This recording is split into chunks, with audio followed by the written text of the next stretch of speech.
नहमदुहु व नुसल्ली अला रसूलिहिल करीम अम्मा बाद अऊज़ु बिल्लाहि मिनश शैतानिर रजीम बिस्मिल्लाहिर रहमानिर रहीम या अय्युहल्लज़ीना आमनुत्तक़ुल्लाह सदक़ल्लाहुल अज़ीम व सदक़ा रसूलुहुन नबियुल अमीनुल मदीनुल मतीनुल मुबीनुल करीम। कि मोहम्मद से वफा तूने तो हम तेरे हैं, कि मोहम्मद से वफा तूने तो हम तेरे हैं, और ये जहां क्या चीज है लौहो कलम तेरे हैं।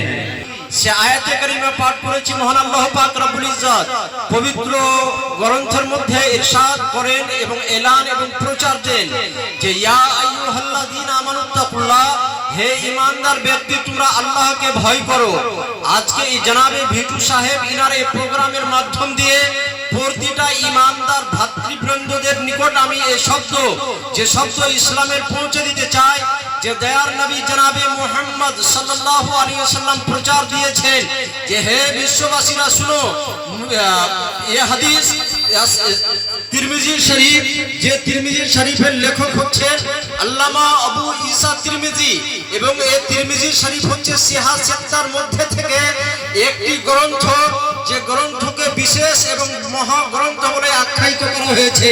তিরমিজি শরীফের মধ্যে উল্লেখ রয়েছে রাসূলে কায়নাত সাল্লাল্লাহু তাআলা আলাইহি ওয়াসাল্লাম বলেন যে হে বিশ্ববাসীরা তোমরা মনে রাখবে, কোন বাড়িতে যদি দুটো সন্ততি জন্মগ্রহণ করে নাই, কোন বাড়িতে যদি দুটো মেয়ে জন্ম নেয়, তাহলে রাসূলে কায়নাত সাল্লাল্লাহু তাআলা আলাইহি ওয়াসাল্লাম বলেন বিশ্ব ব্রহ্মাণ্ডের সর্বশ্রেষ্ঠ আল্লাহর সৃষ্টি জনাবে মুহাম্মদ সাল্লাল্লাহু আলাইহি ওয়াসাল্লাম বলেন যে যে বাড়িতে দুটো মেয়ে জন্মগ্রহণ করে নিবে, দুটো সন্ততি জন্মগ্রহণ করে নিবে, আর ওর জন্মদাত্রী পিতা এবং মাতা যদি তার সুন্দর করে তার লালন পালন করে দিয়ে বাড়ি থেকে বিদায় করে দেয়, তাহলে রাসূলে কায়নাত সাল্লাল্লাহু তাআলা আলাইহি সাল্লাম বলেন যে আল্লাহ পাক রব্বুল ইজ্জত ওই ব্যক্তির মা বাবার উপরে এই দুনিয়ার মধ্যে জান্নাতকে ওয়াজিব করে দিবে।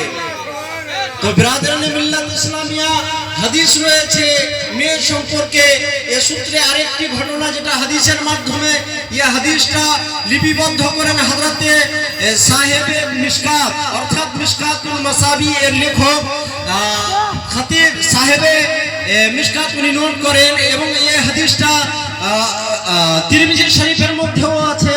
হযরতে রাসূলে কায়নাত সাল্লাল্লাহু তাআলা আলাইহি ওয়াসাল্লামের হাদিস, সে হাদিস হচ্ছে এই সূত্রে এবং এই শব্দের মাধ্যমে যে আন্না ইমরাতান জাত ইলা নবী সাল্লাল্লাহু আলাইহি ওয়াসাল্লাম, যে একজন মহিলা নবী সাল্লাল্লাহু তাআলা আলাইহি ওয়াসাল্লামের বাড়িতে এসে উপস্থিত হলেন, আর ওই মহিলার পরিস্থিতি হচ্ছে এই যে ওই মহিলার সাথে তার দুটো মেয়েও আছে, আর মেয়েদের জন্য এবং নিজের জন্য ওই মহিলা নবী সাল্লাল্লাহু আলাইহি ওয়াসাল্লামের দরজাতে ডাক দিচ্ছেন এবং সাড়া দিচ্ছেন।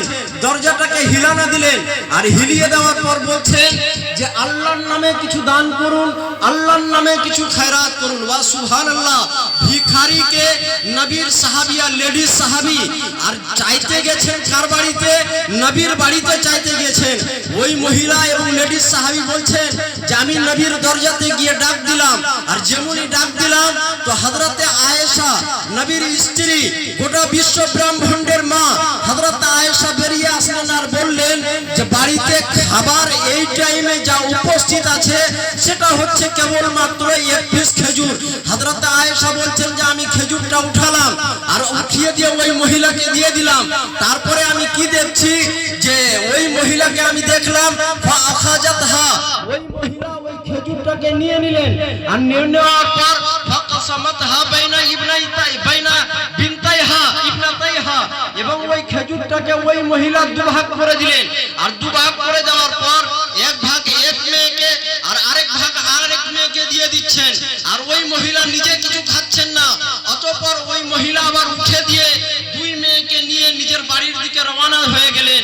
অতঃপর নবী সাল্লাল্লাহু আলাইহি সাল্লাম কিছু পর আসলেন আর বললেন যে হে আয়েশা सुनो, आज खुदा ने जिसे बेटी देकर इम्तिहान लिया, खुदा की कसम अगर दुनिया में बेटी वाला अपनी बेटी से ऐसा ही सलूक करेगा तो अल्लाह ताला पूरी दुनिया के बेटी के माँ बाप पर दुनिया ही में जहन्नम को हराम और जन्नत को वाजिब। सुभान अल्लाह, सुभान अल्लाह, नारे तकबीर, नारे रिसालत, नारे रिसालत, सलात आला हजरत नारे तकबीर। तो बिरादरान मिल्लत इस्लामिया, टाइम बहुत कम है, बस एक छोटी सी मिसाल आपको देकर मैं रुखसत करूंगा, रुखसत हो जाना चाह रहा हूं।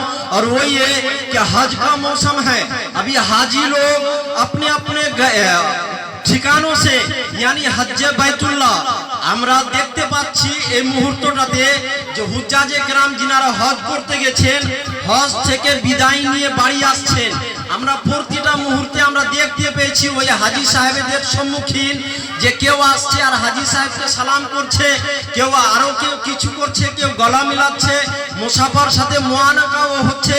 আমি জিজ্ঞাসা করলাম, মনে মনে ভাবলাম এবং বলতে লাগলাম যে এই অবস্থা কেন? এ তো ওই সাধারণ ব্যক্তি, এ তো জোরো সোর ভাবে এ সালাম কেন, এ কালাম কেন, এ মুসাফা কেন, এ গলা মিলানো এবং মুআনাকা কেন?